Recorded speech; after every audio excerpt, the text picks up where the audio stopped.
Marigold का जो पौधा होता है वो काफ़ी कॉमन पौधा है, लगभग हर घर में आपको मिल जाएगा। सर्दियों में ये ग्रो किया जाता है। वैसे तो जो देसी मैरीगोल्ड होता है वो 12 महीने भी चल जाता है आराम से। और ये जो हाइब्रिड वैरायटी होती है मैरीगोल्ड की, जो सीज़नल होती है, जो विंटर्स में चलती है, क्योंकि इसका जो लॉन्ग टर्म है वो सीड उस तरीके से प्रिपेयर नहीं होता, तैयार नहीं होता, इसलिए ये पौधा सीज़नल है और गर्मियों में लगभग ये बहुत जल्दी मर जाता है। तो सीज़नल मैरीगोल्ड को आपको कैसे ग्रो करना है उसके बारे में कुछ टिप्स इस वीडियो में मैं आपके साथ शेयर करूंगा। तो चलिए शुरू करते हैं फ्रेंड्स। मेरा नाम अक्षय है और मैं आप सब लोग का the right gardening YouTube channel में स्वागत करता हूं। ये जो आप मेरे सामने मैरीगोल्ड का प्लांट देख रहे हैं, इसको गेंदे का पौधा भी बोलते हैं। ये मैं लगभग 20 रुपए का नर्सरी से लेके आया हूँ। वैसे तो आप सीड से भी ग्रो कर सकते हैं और सीड से ग्रो करना इसको काफ़ी आसान है। अगर आप पुराने फूल लें और उनको ड्राई कर लें, उनके पीछे जो स्टेम होती है उसमें ही सीड्स होते हैं, और उसको अगर आप ऐसे ही मिट्टी में स्प्रिंकल कर देंगे तो उसमें से गेंदे के पौधे छोटे छोटे बनने शुरू हो जाएंगे। मैं प्रोपोगेशन कैसे करते हैं उस पर एक अलग से वीडियो बनाऊंगा। बहुत ही सिंपल प्रोपोगेशन है इस पौधे की। अभी के लिए इस बने बनाए प्लांट की हम केयर के बारे में बात करेंगे। तो ये 20 रुपए का मैं पौधा लेके आया, आप खुद भी प्रोपोगेट कर सकते हैं जैसे कि मैंने बताया। और लाके मैंने ये 8 इंच मिट्टी के गमले में इसको अपना जो पॉटिंग मिक्स में बनाता हूँ उसमें इस पौधे को लगा दिया है। पॉटिंग मिक्स की जो रेशो है वो मैं आपको बता देता हूँ। इसमें 50% मैं गार्डन सॉइल लेता हूँ। कोई भी पार्क के आसपास पार्क की मिट्टी ले लीजिए या बालू मिट्टी ले लीजिए जो नर्सरीज में मिलती है, नॉर्मल सॉइल जो आती है। और उसमें आपने 40% गाय के गोबर की खाद या vermicompost as a fertiliser mix करना है, और जो बचा 10% उसमें आप कोकोपीट या सैंड मिला सकते हैं। कोकोपीट और सैंड मिलाने के लिए मैं इसलिए बोल रहा हूँ, वो थोड़ा सा नेचुरल एरेशन प्रोवाइड करता है पॉटिंग मिक्स में और रूट्स को ग्रो करने में आसानी होती है। तो ये पॉटिंग मिक्स को अच्छे से मिक्स करिए और अपने मनचाहे गमले में इस पौधे को फिर प्लांट कर दीजिए। मैं आपको रेकमेंड करूंगा मिट्टी का गमला, क्योंकि मिट्टी के गमले में छोटे छोटे पोर्स होते हैं, तो जो एरेशन होती है, एयर इन एंड आउट बहुत आसानी से हो जाती है। जो मिट्टी अंदर होती है वो ठंडी रहती है। सर्दियों में तो खैर इतना प्रॉब्लम नहीं होता, लेकिन जो गर्म इलाके हैं वहां पे मिट्टी के गमले बहुत ज्यादा सक्सेसफुल होते हैं। अब बात करता हूँ इसकी लोकेशन की। गेंदे का फूल एक लाइट ज़्यादा ज़्यादा लाइट वाला प्लांट है।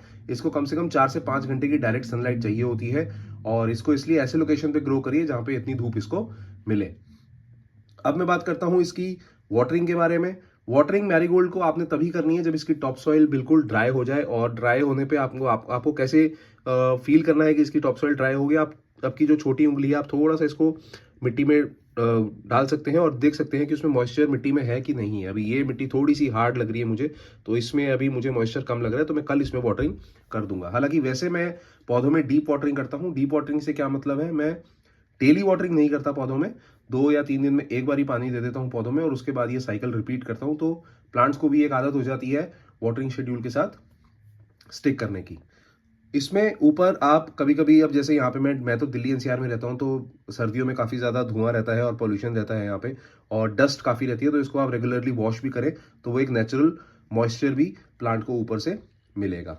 ऐसे एनवायरनमेंट में जो गेंदे का फूल है वो अच्छी तरीके से ग्रो होता है।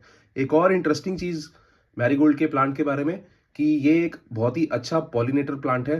तो अगर आपके पास एक वेजिटेबल गार्डन है या बहुत ज़्यादा वेजिटेबल्स आप अपने गार्डन में उगाते हैं, तो पॉलिनेटर प्लांट्स मैरीगोल्ड जैसे बहुत कामयाब होते हैं, क्योंकि आपकी जो ये यील्ड है वो ये वेजिटेबल गार्डन की इंप्रूव करते हैं। क्योंकि पॉलिनेटर जो फ्लावर्स होते हैं उस पर पॉलिनेटर्स आते हैं, बीज हो गई, बटरफ्लाइज हो गई, और वो आपके फ्रूट वाले जो फ्लावर्स होते हैं उनको खिलाती है ताकि फ्रूट फॉर्मेशन और अच्छी हो। तो अगर आपके पास एक वेजिटेबल गार्डन है तो मैरीगोल्ड के बहुत सारे पौधे अपने गार्डन में आप ग्रो करिए और देखिए कितनी ज़्यादा आपकी जो यील्ड है वेजिटेबल गार्डन की वो इंप्रूव होती है।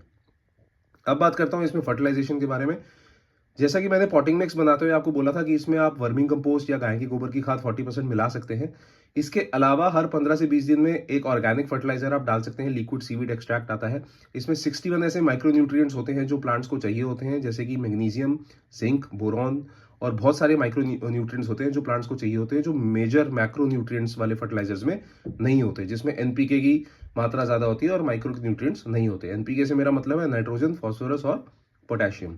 तो ऐसे फर्टिलाइजर्स आप जब मिट्टी बनाएं या महीने में एक बार या क्वार्टर में एक बार, 3 महीने में एक बार आप यूज कर सकते हैं। हर 15 से 20 दिन में एक लिक्विड फर्टिलाइजर आपको देना इसको पड़ेगा। मैं ज्यादातर ऑर्गेनिक फर्टिलाइजर यूज करता हूं, लेकिन अगर आप केमिकल फर्टिलाइजर यूज करना चाहते हैं, लेकिन ज्यादा यूज मत करिए, तो एनपीके फर्टिलाइजर आता है और डीएपी फर्टिलाइजर आता है, वो आप हर 15 से 20 दिन में यूज कर सकते हैं।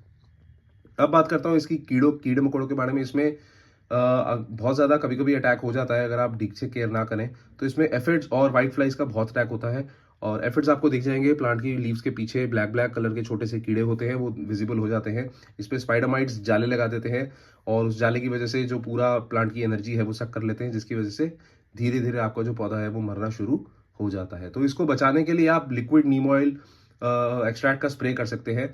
बॉटल आसानी से नर्सरी में और ऑनलाइन कहीं पे भी काफ़ी प्लेटफॉर्म्स पे अवेलेबल है। इंस्ट्रक्शंस उस पे लिखे होते हैं यूज़ करने के लिए। आपने सिंपल सा 1 ml कॉन्सेंट्रेट लेना है, उसको पानी में डाइल्यूट करना है और उसमें थोड़ा सा लिक्विड सोप भी मिला सकते हैं ताकि वो और थोड़ा पोटेंट हो जाए। और उस पूरे मिक्सचर को हर 15 से 20 दिन में आप अपने प्लांट पे ऊपर सप्लाई करिए, स्प्रे करिए और यहाँ पे डायरेक्टली सॉइल में भी आप उसको अप्लाई कर सकते हैं। तो इसको रेगुलरली आप करिए। और अगर आप ये भी यूज़ नहीं करना चाहते तो एक नेचुरल बिल्कुल ऑर्गेनिक आपको मैं पेस्टिसाइड इंसेक्टिसाइड बताता हूँ। नीम के पत्ते होते हैं, नीम के पत्तों को आप तोड़ लीजिए, उनको अच्छे से बॉईल कर लीजिए, उस पानी को फिर रूम टेम्परेचर पे ठंडा कर लीजिए, लीव्स को छान लीजिए और वो जो वाटर है उसको जब रूम टेम्परेचर पे वो ठंडा हो जाए, जो 15 से 20 दिन में अपने प्लांट में स्प्रे करिए और डायरेक्टली आप सॉइल पे भी अप्लाई कर सकते हैं। ये हर 15 से 20 दिन में आप कर सकते हैं और इसका कोई ओवर यूज से कोई प्लांट को नुकसान नहीं है, क्योंकि नीम के पत्तों का जो पानी होता है वो नेचुरल है, तो पौधे को कोई नुकसान नहीं पहुंचेगा। तो ये बेसिक चीज़ें थी जो मैंने आपको मैरीगोल्ड के प्लांट के बारे में बताई और ये टिप्स आप अपने पौधे पे फॉलो करिए और देखिए कैसे बढ़िया रिजल्ट्स आपको अपने पौधे में देखने को मिलते हैं। फिर भी अगर इस वीडियो के बारे में आपका कुछ सवाल है, इस पौधे के बारे में कुछ आप जानना चाहते हैं, तो प्लीज़ कमेंट करके मुझे बताइए, मैं आपको उसका जवाब दूंगा। और अगर आप मेरी वीडियो पर पहली बार आए हैं तो प्लीज़ मेरे चैनल को सब्सक्राइब कर लीजिए, ताकि ऐसे ही रेगुलरली प्लांट अपडेट्स मैं आपको लाके देता रहूँ। तब तक के लिए अपना बहुत सारा ध्यान रखिए friends. Thank you. Good bye.